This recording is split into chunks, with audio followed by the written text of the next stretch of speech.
c'est parti pour les 6 prochaines légendes de One Piece expliquées. C'est parti. Malgré la saga finale du manga bien entamée, il reste de nombreux personnages essentiels à cette fin, qui n'ont pas encore été réellement introduits. Je ne vais pas vous mentir, dans la miniature, il y a l'horrible Mid. Je ne suis qu'un homme, je vois une miniature, il y a Mid, je clique dessus. Voilà, je ne suis qu'un homme. Alors continuons la liste commencée la semaine dernière, des légendes qui marqueront très bientôt le monde de One Piece. Vous n'êtes pas obligé d'avoir vu la première partie pour regarder cette vidéo, mais si vous en voulez plus, sachez qu'il y a une autre vidéo abordant plein d'autres personnages. Rox Dick Shebeck a vécu et évolué à l'époque de Roger. Encore un Shebeck. Ça se demandait d'où est sortie cette mode d'appeler Rox Dick Zebek avec un X Shebeck. Mais bon, soit. Rox Dick Shebeck. Prochaine légende, je pense que c'est déjà une légende, hein. Rox Dick Shebeck. Et a été pendant très longtemps son plus grand adversaire. On ne sait pas grand chose à son sujet, si ce n'est qu'il était très violent et que son équipage était à son image. Il n'hésitait pas à s'entretuer et était considéré comme une organisation terroriste aux yeux du gouvernement. C'est comme Xavi, oui, bah oui, vu que Xebec est espagnol. Mondial. Il y a 38 ans. C'est vrai que Xebec a joué pour l'équipe nationale d'Espagne, Coupe du Monde 98, ouais, je me rappelle très bien, ouais. Et il était milieu offensif. Accompagné de Big Mom, Kaido, Barbe Blanche et d'autres légendes qui ne sont pas près d'être oubliées, Shebeck a décidé d'attaquer directement God Valley, l'île sur laquelle résidaient les Dragons Célestes. Roger, son équipage et la marine se sont alors alliés pour protéger les Dragons Célestes et mettre ainsi fin au règne de ce terrible personnage. La fin de cet événement se solda par la victoire du roi des pirates, la dissolution des Rox et la disparition mystérieuse du capitaine à la tête de cette opération, ainsi que l'île qu'il a prise d'assaut. C'est Sengoku qui nous raconte tout ça En tant que capitaine, on l'appelait Rox, mais son nom complet était Rox Dick Zebek. Mais évidemment, que j'avais théorisé, Rox Dick Zebek, aujourd'hui, il n'est plus de ce monde, mais il faisait partie de ces nombreux porteurs du dit que compte la piraterie. Le chapitre 957 et qui insiste sur le fait qu'on ne retrouvera... Chapitre 958 qui se nomme Ultimate, l'un des plus grands chapitres, si ce n'est peut-être le plus grand chapitre de tout OP. Chapitre formidable. Certainement jamais aucune trace faisant mention de cet événement, souhaitant à jamais passer sous silence l'existence d'un être aussi atroce. Seuls les acteurs ayant participé... Eh oui, la Pertia, on disait que je disais n'importe quoi, mais tu sais, la Pertia, c'est comme pour Pizarro, hein. Quand tu parles de Pizarro qui ne peut rien faire contre Luffy, on te dit c'est n'importe quoi. Une fois que Pizarro se fait chier dessus, eh ben, on pleure. Voilà, c'est le cercle de la vie. C'est le cercle de la frauderie, mon cher Lapertia. Participés à cette bataille peuvent témoigner et apporter des précisions quant à cet incident. Et après avoir entendu ça, beaucoup de lecteurs attendent avec impatience le retour de Rox Dick Shebeck. Mais selon moi, le faire revenir n'a pas vraiment de sens actuel. Non, frérot. Ça a du sens de ramener Xebec. Ça a du sens pour beaucoup de raisons. Parce que en termes de potentiel au niveau de la puissance, il nous faut du vrai méchant qui a atteint un certain niveau, l'adversaire le plus fort que Roger ait affronté. S'il revient encore plus fort, bah du coup si Luffy le bat, il aura battu quelqu'un de plus fort que Roger, ça a du sens. Et puis, c'est un manga de pirate. Donc même, combien même Im serait... Bah là, on parle d'un vrai pirate dans un manga de pirate. Donc Xebec, c'est la quintessence de la haute piraterie. S'il revient encore plus fort, c'est un manga de pirate. Un pirate qui affronte un pirate. Magnifique, masterclass, conclusion parfaite. Donc pour moi, il doit revenir. Et il va revenir. Et j'attends le moment où il reviendra. Parce qu'à ce moment-là, on nous dira que c'était évident. Actuellement. La vraie énigme le concernant n'est pas son retour, mais sa disparition. Après les événements de God Valley, il a totalement disparu sans qu'on ne sache encore comment ni pourquoi. Et si on doit reparler de Shebeck à un moment ou un autre dans l'histoire, ce sera de cette façon. Et son retour au sein du monde de One Piece n'a pour le moment pas d'intérêt. Actuellement, on a eu la version du côté de Garp et de Roger, qui nous a été en partie racontée par Sengoku dans le chapitre 957. Et j'imagine que Pengoku a dit de la merde. Pendant la guerre de Nikashima, on a eu le point de vue de Kaido et de Big Mom, anciens membres de l'équipage des Rox et donc anciens compagnons de Shebeck. Mais aujourd'hui, il nous montre très certainement la version la plus importante de toutes, celle du gouvernement et des dragons célestes présents ce jour-là. God Valley était l'île des dieux sur laquelle étaient réunis les dragons célestes. Si Kaido, Big Mom ou Garp ne peuvent pas expliquer ce qu'il s'est passé, ça veut potentiellement dire que ces deux disparitions sont liées au dernier groupe présent ce jour-là, à savoir... De toute façon, honnêtement, dans un manga où tu peux rendre quelqu'un entre guillemets mortel dans la mesure où tu lui donnes la jeunesse éternelle. Dans un manga où tu peux littéralement voyager dans le temps. Dans un manga où t'as le fruit des ombres, tu peux ramener d'anciens combattants à la vie. Bon, t'as le corps, t'as l'ombre et tout qui entre en compte, mais quand tu vois Ryuma et tout avec Brook, tu sais que pousser à son paroxysme, ça peut encore aller au-delà. Il y a quoi de choquant à ce que Xebec revienne à la vie s'il est mort? Il y a rien de choquant, faut être honnête. C'est pas ça qui va choquer les fans. Hein. C'est pas ça qui va faire dire aux gens, oh là là, c'est n'importe quoi. Bah, faut être réveillé avant, frère, au bout d'un moment. Le gouvernement. C'est ça qui te choque. Et qu'en en apprenant plus sur l'organisation mondiale, leurs objectifs, leurs pouvoirs, on apprendra la vérité sur la disparition de Roxy Xebec. Garling Figarland... Ah, Saint-Garling Figarland, il est là, les mecs.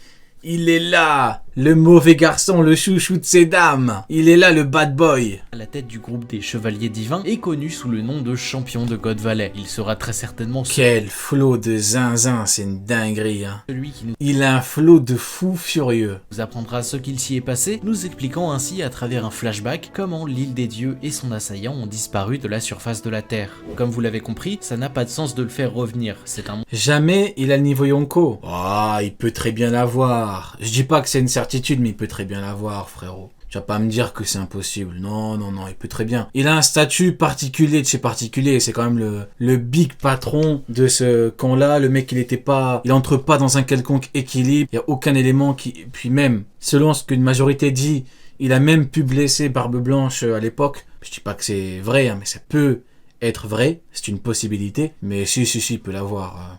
Monstre du passé. Oh, Abou qui dit Yoncloun peut-être. Oh, Abou, tu défends Garp, frérot. Tu défends Garp. Comment tu peux essayer de te foutre de la gueule de Garling? Big CSC, Abou. À la limite, tu chierais sur Garp avec moi.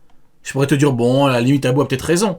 Mais tu défends Garp. Tu défends une fraude, frérot. Abou, réveille-toi. Et qui est aujourd'hui incarné par Teach. Pour moi, le seul intérêt de Xebec et de pourquoi Oda l'a introduit est ce mystère qui l'entoure, qui de toute évidence... Même, c'est quand même louche qu'après autant de temps, on n'ait pas encore vu Xebec à l'œuvre. On n'a même pas vraiment vu le chara-design du monsieur. C'est quand même, à minima, louche. Sera important pour la suite de l'histoire, pour comprendre les véritables intentions du gouvernement mondial. Il a le level Yonko de Kizaru peut-être. Masterclass. Ils sont capables de faire pour arriver à Ah, leur je suis fin. mort. Baggy est présent depuis le début de l'histoire, et depuis tout ce temps, on a eu le temps de comprendre que quoi qu'il arrive, et peu importe ses choix, il finira par se trouver parmi les plus grands du monde de One Piece. Malgré lui, Baggy, future légende. Ouais, légende de la frauderie, mais bon. L'histoire retiendra que Baggy est un empereur, au même titre que Shanks, Kaido, Big Mom, Barbe Noire. C'est le plus important. Le plus important, c'est la marque que tu mets dans l'histoire. Et les prochaines générations parleront de Baggy comme étant le chef de Mihawk, le meilleur épéiste au monde. Mihawk est l'une des deux ailes de Baggy. Et puis le monde se rappellera de ça, hein, de toute façon. À moins que sa frauderie soit exposée au grand jour, ce qui m'étonnerait. il est devenu le capitaine d'une centaine de prisonniers d'Impel Down, et grâce à ça, il est devenu grand corsaire, et a pu se construire un véritable empire, et il est aujourd'hui devenu Yonko, grâce à une organisation qu'il n'a même pas fondée. C'est accompagné de Crocodile et de Mihawk qu'il a décidé... Le pire équipage Yonko de tous les temps. C'est une parodie. Une parodie. La plus grosse fraude des plus grosses fraudes. Un mec qui a perdu sur la Basta. Un mec qui s'est fait chier dessus par tout le monde sur Marineford. Le pire équipage que j'ai vu de ma vie. De lui aussi participer à la course au One Piece et d'ainsi rejoindre Shanks, Barbe Noire et Luffy pour un jour espérer atteindre Love Tale.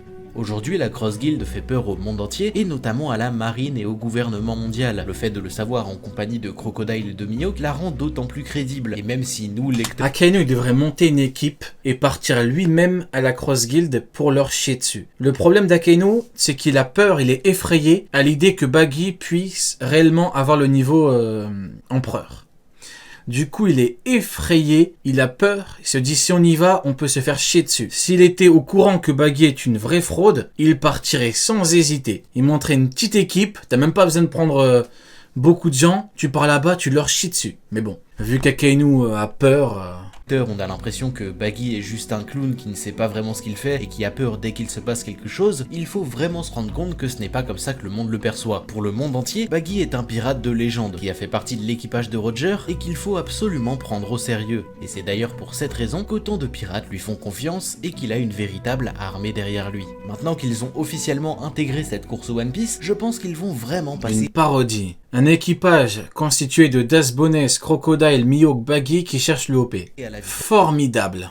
supérieure. Pour ça, il faut s'emparer des road poneglyphes et rattraper leurs concurrents qui ont déjà une longueur d'avance. Et pour ça, il y a plusieurs possibilités. D'abord, il y a un monde où, en quittant l'équipage de Roger, Baggy a conservé une copie des road poneglyphes. Ce ne serait pas étonnant venant de lui, qui n'est clairement pas idiot et cherche toujours à avoir un coup d'avance. Sinon, Crocodile nous a dit que leur but était de créer une force militaire capable d'écraser toutes les autres. Pour ça, on pourrait une nouvelle fois avoir un raid sur Impel Down, qui augmenterait d'autant...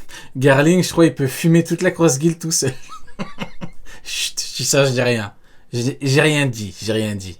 En plus leur crédibilité face au monde, et d'autres pirates pourraient alors les rejoindre. Allez, il part avec Bogart. Je pense notamment à Doflamingo, qui est prisonnier là-bas depuis la fin de Dressrosa, et qui en sait beaucoup trop sur le monde et le gouvernement mondial, qui serait alors un atout non négligeable auprès de n'importe quel prétendant au titre de roi des pirates. Il y a Weevil, qui est lui aussi prisonnier, et qui est connu pour être extrêmement puissant, en plus d'être facilement manipulable. Je ferai très certainement une vidéo plus détaillée et sans... Ouais, tu rajoutes Doflamingo, tu rajoutes Weevil, là au moins t'as un peu de matière, mais bon, le problème...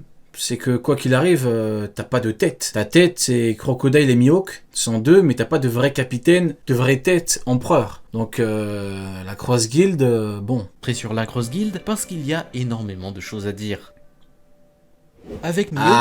Ah, est-ce que vous sentez cette odeur de merde? Est-ce que vous la sentez, les mecs? Et concentrez-vous, respirez un bon coup. Il est là, les mecs. Aime le maudit. On est sur un personnage beaucoup moins mystérieux que les précédents. Néanmoins, il y a pas mal de pardons. Beaucoup moins mystérieux, mais beaucoup plus contradictoire. Monsieur, je veux être tranquille, je ne veux pas de problème. Mais qui met des primes sur les têtes des marines, c'est vachement intéressant, ça, Mihawk, hein. C'est vachement intelligent, hein. Ombre le concernant. Détenant le titre de meilleur épéiste au monde, il se déplaçait jusqu'à très récemment seul, sans équipage, sans but notable ou évident, avec l'impression qu'il oui, il se balade seul parce que tout le monde s'en tape de lui. Regardez, tellement que personne veut le titre, il peut se balader normal, personne va l'emmerder, parce que tout le monde s'en tape. C'est quoi l'intérêt des gens à battre Mihawk? Ils en ont rien à foutre. Les gens s'en tapent. Ils en ont à foutre de Mihawk, son titre, ce qu'il représente. Les gens n'en ont foutrement rien à foutre, c'est un fait. Non, il peut se balader. Il a donné son fiac au GM, il est Shichibukai. Donc la marine, le GM, ils lui font rien. Les Yonko, ils en ont rien à foutre de lui. Normal, il peut se balader, tout le monde s'en fout de lui. Eh oui, les mecs, c'est une réalité ce que je vous dis là. Hein. Cherche simplement à faire passer le temps, renforçant ainsi cette idée qu'on peut se faire de sa puissance et du fait qu'il n'ait pas de mal à rivaliser face aux plus grandes puissances du monde de One Piece. Il est l'objectif de Zoro et sera impliqué dans la poursuite de son rêve, mais le fait que les deux sabreurs se soient entraînés ensemble pendant 2 ans retire selon moi cet aspect sérieux de ce combat. Oui, merci beaucoup, monsieur. Voilà. Sabreurs se sont entraînés ensemble pendant 2 ans. Écoutez bien ce qu'il dit. Retire selon moi cet aspect sérieux de ce combat qu'on attend depuis... Mais oui, ça retire tout, parce que c'est quand même bizarre, le mec il te loge, il te nourrit, il te borde, il a tout fait pour lui pendant 2 ans, à la fin du manga il va arriver, il va dire allez, on va combattre maintenant, c'est l'élève contre le maître, je vais te surpasser. Oh, souffle les mecs, c'est nul. Genre Oda va le faire, jamais de la vie Oda va faire ce combat, ça n'arrivera pas. Plus de 20 ans. S'il a lieu, il ressemblera plus à un combat amical qu'autre chose, oui. Et j'ai du mal à me le représenter comme étant l'aboutissement du rêve de Zoro. Selon moi, ce titre de meilleur épéiste au monde va être repris par quelqu'un d'autre. Oui, voilà, là au moins t'as quelque chose d'autre qui fait que le titre aurait plus de valeur. Je suis d'accord. Mihawk dans un sale état, obligeant Zoro à se surpasser pour le venger et enfin atteindre l'objectif que lui et Kuina s'étaient fixé. Shiryu me semble être un bon candidat parce que c'est un épéiste lui aussi et qu'il fait partie de l'équipage de Barbe Blanche. Ah oui, Shiryu. Eh oui les mecs. On a bien vu Aokiji contre Garp, mais tu vois, la relation n'était plus du tout la même et surtout, c'est Shiryu qui a mis un terme à la carrière de Garp. Aokiji a terminé le boulot, mais t'as pas vraiment eu un vrai combat en mode t'as Aokiji qui est venu chez Garp à Marineford et lui dit vas-y, maintenant on va combattre toi et moi. T'as vu comment ce serait gênant? Ce qui était intéressant, c'est toute la tension différente qu'on avait. Mais Zoro, qui s'est fait entraîner par Mihawk pendant 2 ans, et qui a une relation, bon, la relation qu'on connaît, ça peut pas arriver, quoi. Ce serait complètement gênant. Pour une majorité, ils vont encore combattre, c'est un avis que je comprends. J'ai pas d'éléments concrets qui font que c'est pas possible, hein, là, c'est pas... Certainement le plus grand adversaire des Mugiwara dans cette course au One Piece. Si ce n'est le but principal de son nouveau groupe, on ne connaît rien de ses objectifs personnels, ni même de son passé. On peut alors On connaît rien de son objectif.